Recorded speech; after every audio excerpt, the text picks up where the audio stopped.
Sometimes people react where they go, yeah, screw you, I don't care what you think, but it always does plant a seed. It really does. Even when you don't think they're listening, it always, always plants a seed. Okay. All right, Sydney, thank you for calling. Thank you. I appreciate it. Thanks a lot. Greg, hello and welcome. Hey, Gayle, how are you? I'm fine, Greg. How are you? I know that was a silly question. No, it's just the way you said it. Gayle, how are you? How are you? Gayle, I spoke to you back in August, and I was on the fence, and you told me to come to see the light, and I wanted you to know it was a very, very tough decision for me. I did end up supporting McCain.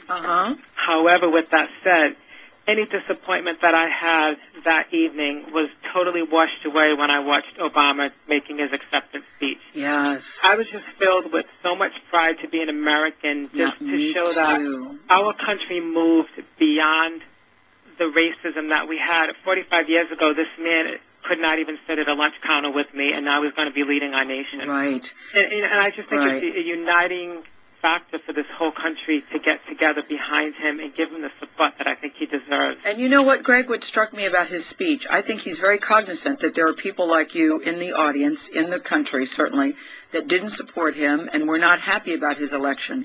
And the way that he even said, for people whose trust and support I have yet to earn, I thought it was very telling about the kind of person he is. I also thought it was telling that it wasn't a rah, rah, rah, sis, boom, bam, kumbaya, we did it, yay, yay, yay, hooray for us.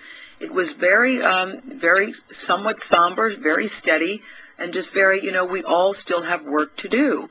And I really love that he set that kind of tone.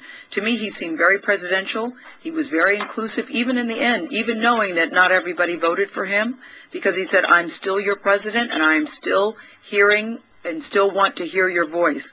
I just love that. So, I of course am disappointed that you voted for McCain, but I'm so glad that your heart is open and your mind is certainly open for us all to come together.